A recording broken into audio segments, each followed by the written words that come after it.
Hi, I'm John Tickles, and welcome to Remote RPGs. What's your biggest pet peeve in RPG gaming? Building up a character only for them to die via the plot later? Random battles? That obligatory annoying as hell party member that you would like to beat to death with a large, blunt object? Well, for me, the biggest peeve I have in gaming is mazes. It's like every game going one way, then realizing that was the wrong way, wandering back, random battle, next place, rinse and repeat. Mazes are just there to waste your time. So how about a game that revolves around that? Let's talk about Deep Labyrinth for the Nintendo DS.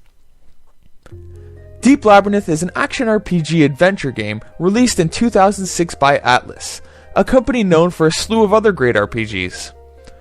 It's interesting to note that this game was originally a cell phone game in Japan, and sold so well that they brought it over here on the DS.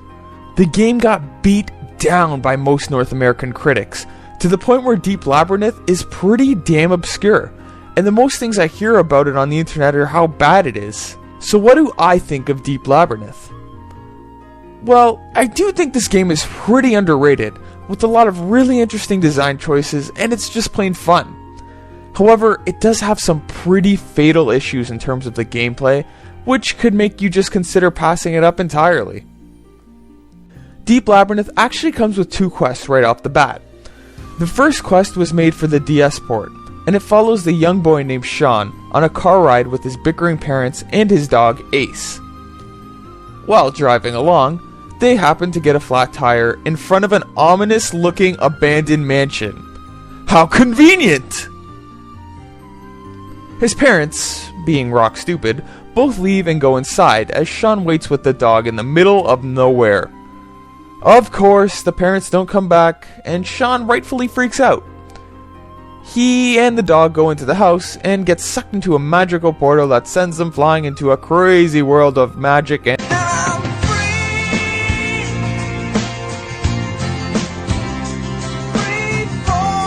Shawn has to find his parents and find the courage inside of him to brave the Deep Labyrinth. Oh yeah, and he also has to find his dog because that asshole keeps running away whenever you try to find him. Ace! Ace! Come here boy. Who's a good boy? Who's a good boy? Get back here, you bitch. The second quest, and the one originally released for the cell phone version in Japan, is available right off the bat as well, though it's certainly flagged as more difficult. It follows a man who's talking on his cell phone one day when he's sucked into another dimension. Shit, I guess you really should pay your cell phone bills. Anyway, he finds a magical and legendary sword and a girl trapped into a crystal that he has to save. Oh, so original. Anyway, the girl in the crystal and the man seem to be connected somehow, as it's your job to navigate the labyrinth and deal with your past. Let me comment on the story of each story, as they never really intertwine. The first story with Shawn was actually kind of interesting. Aside from being about a boy coming of age and being set in this weird magical world, it actually deals with some pretty mature themes. Specifically, the divorce of Shawn's parents, and how he has to deal with it. Basically, the world he gets dropped in is the world of memories, where memories are stored and erased. And so Shawn's parents are trying to erase memories of each other. Kind of like Eternal Sunshine of the Spotless Mind. Anyway, I love how the story deals with Shawn's struggle to save these memories, but it's also about how he learns to deal with reality. I'm probably giving this story a little more credit than it deserves, because it's not amazing or anything, and it's really simple, and it kind of devolves into a save the world affair, but it's different, and it made me want to keep going.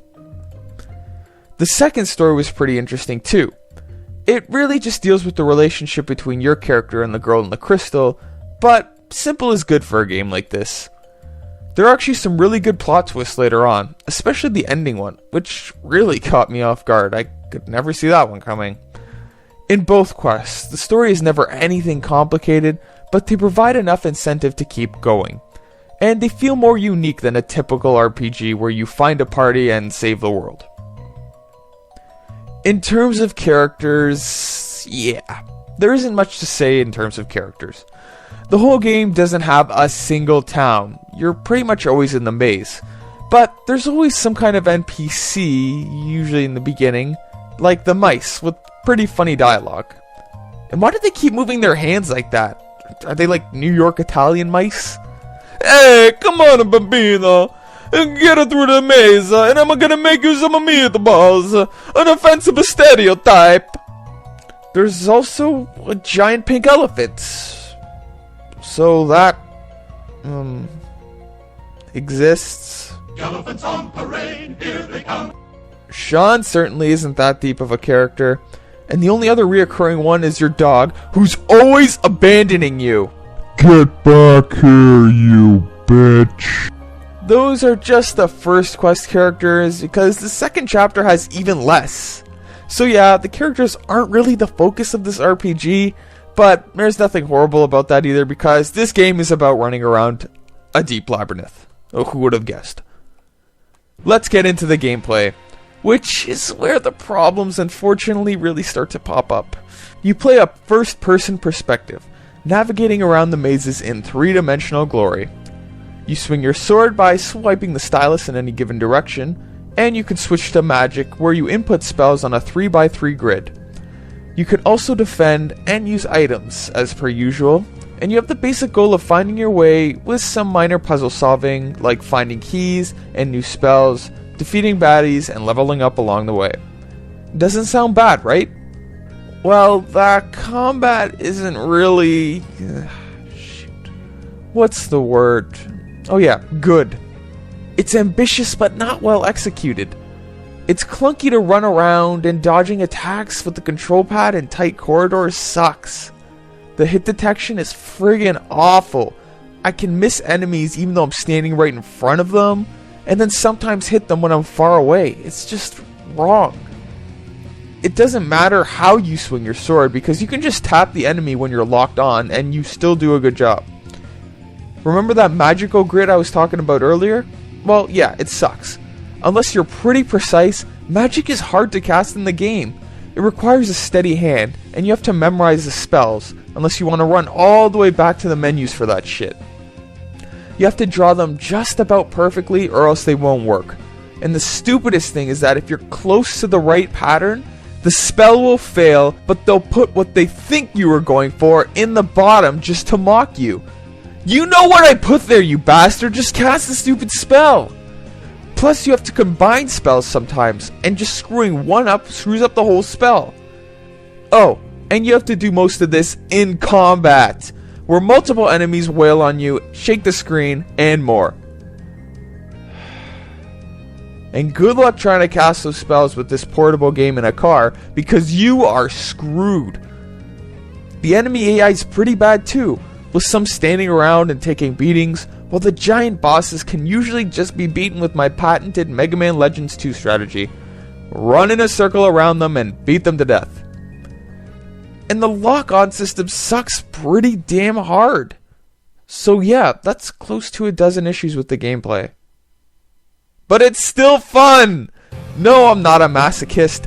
The combat in Deep Labyrinth was far from well designed, but it certainly is functional. It's still a lot of fun to just whack things to death or cast spells from afar. The storm of criticism I have and others have about the controls are totally game-breaking, but they are there and they always crop up. Fortunately, the game isn't too hard, with most of the challenges being handled pretty easily with a level up. And yes, leveling up is pretty quick. And each floor has a room you can save in and recover fully as well. There's also elemental damage to keep things strategic, and the items are plentiful, so combat was flawed for sure, yet still fun. It's almost like the designers knew they screwed up, so aside from some boss fights, the game is never DS smashingly hard. Though, admittedly, it can get pretty frustrating in some areas and fights. Almost as frustrating as a dog that keeps running away. Get back here, you bitch. As I said, I hate mazes in RPGs, so I thought I'd hate this game. But the mazes in this game aren't actually that large. They're more like little mazes in themselves, and with a useful map screen, navigation isn't that bad. Besides, with enemies all around, you're usually focused on killing them rather than navigating, which is still fun. What I didn't like was the amount of backtracking you had to do, specifically when you had to find a key or something and then run all the way back to the door it fits. Unfortunately, that's what most of the game consists of, but it's called Deep Labyrinth, for God's sakes, expect to navigate. There is a lot of cool stuff to find and places to explore, and also alternate paths and secrets and such. Furthermore, there's some really cool uses of the DS features, like when you have to yell into the mic or blow into it. The law of Deep Labyrinth. If you get stuck, blow. Anyway, these features at least broke up some of the monotony, and they were pretty well implemented. The game has some pretty good graphics in my opinion, for the time. Character models are impressive, and although the areas were claustrophobic and got pretty monotonous, everything is still colorful and visually appealing. Even minor things look good, like that good-for-nothing a dog of yours. What? We're not gonna do it? Hey, put the chips down, editing guy! Get back here, you bitch. Ah, there it is. The music in the game is phenomenal. I mean, this may be my pick for the most underrated soundtrack in video game history. I am not even kidding. They play into the biggest part of this game and its biggest appeal. That total feel of isolation. The game has you running through this enclosed areas with barely any characters or towns and such, and no voice acting, nothing. It's just you, a haunting soundtrack, and this endless maze. The music in the game just gives you this indescribable feeling of melancholy. It's the best thing about the game in my opinion. It's so powerful and dark. Hell, I had to play my own music sometimes so I wouldn't go crazy.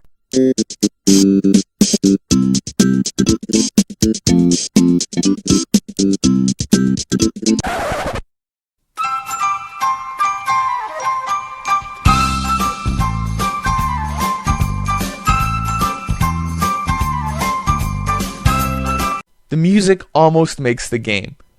And yet again, it's done by Yatsunori, your mom, Mitsuda. Yet another ridiculously good soundtrack, and yet another reason why I call him the best composer in video game history. Call me maybe? In conclusion, Deep Labyrinth certainly isn't an amazing game. Oh my god, I was waiting to use that one.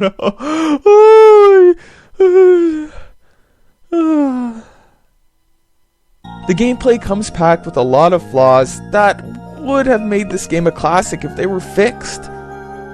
Others may just hate the idea of traveling through mazes, backtracking, and item hunting. However, it's still a pretty good game, if you can just accept it for what it is and have fun with the combat and such in spite of its flaws. Besides, the atmosphere of this game is just something else. That melancholy and feeling of isolation gives this game an incredible feel, the haunting soundtrack, and pretty good visuals. So, as close as I was to telling you not to ever touch this game, if you can accept it as a beautifully flawed title, like Rygar for the NES or Inazuma 11, then it's worth a shot. I recommend this game mostly to adolescent gamers or older, or for someone who's always wanted to play this kind of first-person dungeon game, but with an easier and more accessible twist. Well, that's all I gotta say. So, until next time, I'm John Tickles, and I look forward to our next random encounter. Get back here, you bitch.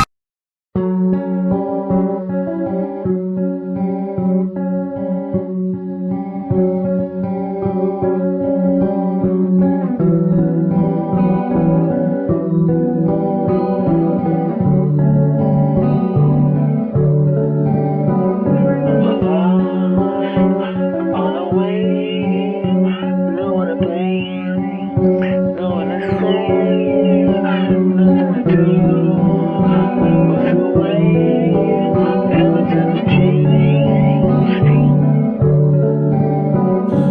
Lost, I feel a little like a child who's lost.